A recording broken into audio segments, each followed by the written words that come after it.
एक बार एक भिखारी अपने जीवन में परेशान हो चुका था, क्योंकि उसे अपने जीवन को चलाने के लिए भीख मांगना पड़ता था। इसी बात को लेकर वह दुखी रहता और दिन भर यही सोचता कि उसका जीवन कैसे बदलेगा। ये सोचकर वह निराश हो जाता।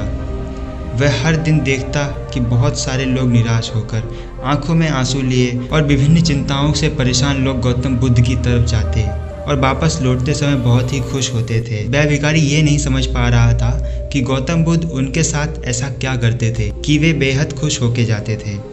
वापस लौटते हुए लोगों के हाथों में ना ढेर सारे पैसे होते थे, ना ही सोना चांदी। फिर ऐसा क्या होता था कि लोग बुद्ध के पास से लौटते वक्त इतना खुश होते थे। यह सब सोचकर उस भिखारी ने भी निर्णय लिया कि वह महात्मा बुद्ध के पास जाएगा और देखेगा कि ऐसा वहाँ क्या हो रहा है कि लोग उनके पास जाकर खुश हो जाते हैं। वह बुद्ध से मिलने उनके पास चला गया। जहाँ बुद्ध मौजूद थे वहाँ बहुत ही लंबी कतार लगी हुई थी। वह भिखारी भी कतार में लग गया। कतार में लगकर वह अपनी बारी का इंतज़ार करने लगा। देखते ही देखते उसकी बारी आ गई और उसने बुद्ध से कहा, बुद्ध मैं बहुत गरीब हूँ, मेरे पास कुछ भी नहीं है। मुझे अपना जीवन चलाने के लिए भी दूसरों से भीख मांगनी पड़ती है।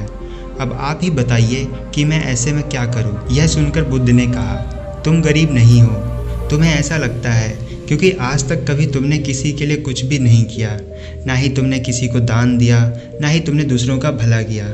ये सुनकर भिखारी के मन में आशंका जाग उठी। अपनी आशंका को दूर करने के लिए भिखारी ने पूछा, मैं तो एक भिखारी हूँ, मैं लोगों को कैसे दान दे सकता हूँ और कैसे लोगों की सहायता कर सकता हूँ। मुझे तो खुद अपना जीवन चलाने के लिए भीख मांगनी पड़ती है।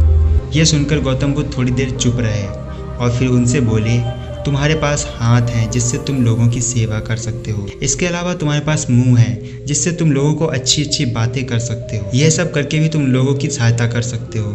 जरूरी नहीं कि दान सिर्फ पैसों से किया जाए। हम चाहें तो हम शिक्षा का भी दान कर सकते हैं, चाहें तो अन्न का भी दान कर सकते हैं। ऊपर वाले ने अगर किसी को पूर्णतः अच्छा शरीर दिया है तो वह गरीब नहीं है, बस वह दिमाग से गरीब है। बुद्ध की यह बात सुन लेने के बाद वह भिखारी भी बहुत खुश हो गया और उसका मन संतुष्ट हो गया। सिद्धार्थ के महल के आसपास एक उद्यान था जहाँ पर राजा सिद्धार्थ बैठकर प्रकृति का आनंद लिया करते थे।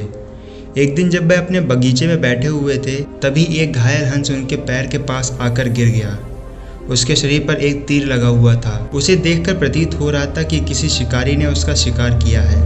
हंस को तकलीफ में देखकर और उसे यूं ही फड़फड़ाते देखकर राजा सिद्धार्थ का दिल पिघल गया और उन्होंने उस हंस की सहायता करनी चाहिए।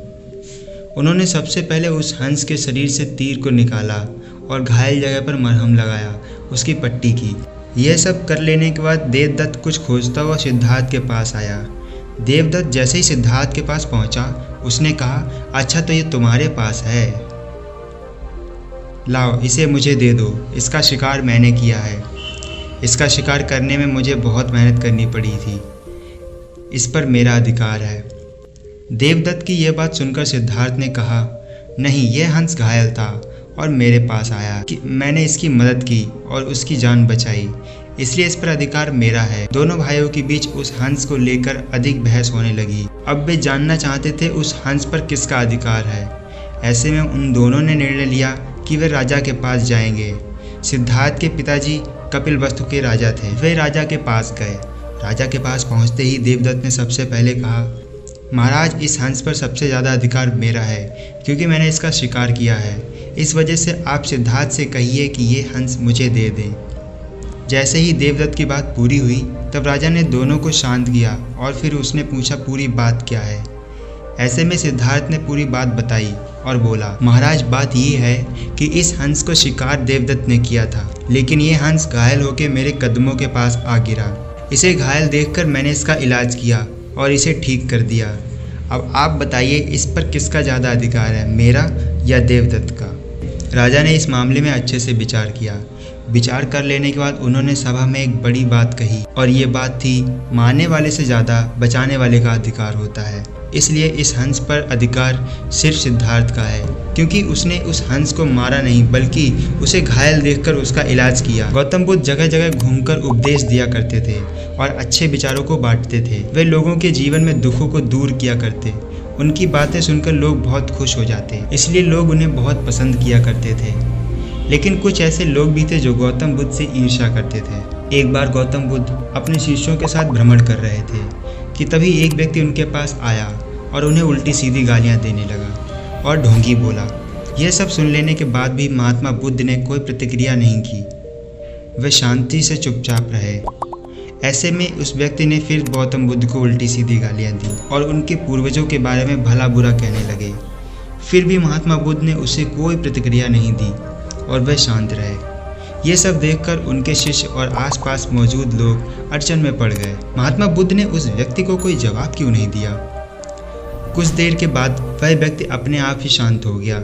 उसके शांत हो जाने पर बुद्ध ने कहा, अगर कोई हमें तोहफा देता है तो ये हमारे ऊपर है कि हम उसे लेते हैं या नहीं। अगर हम उसे अपना लेते हैं तो वह हमारे पास आ जाता है, वहीं अगर हम उसे नहीं अपनाते हैं तो वह उसी व्यक्ति के पास चला जाता है जिसने वह तोहफा दिया था। उसी प्रकार इस व्यक्ति द्वारा भी दिया गया अपशब्द स्वीकार करना ना करना मेरे ऊपर था।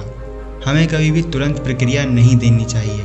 हमें हमेशा शांत होकर सही गलत के बारे में विचार करके प्रतिक्रिया देनी चाहिए।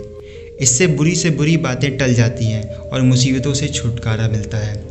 गौतम बुद्ध की ये बात सुन लेने के बाद वह व्यक्ति शर्मिंदा हो गया और तुरंत बुद्ध के चरणों में गिर गया और उनसे माफ़ी मांगने लगा। बुद्ध ने उसे माफ़ कर दिया और आगे बढ़ गए।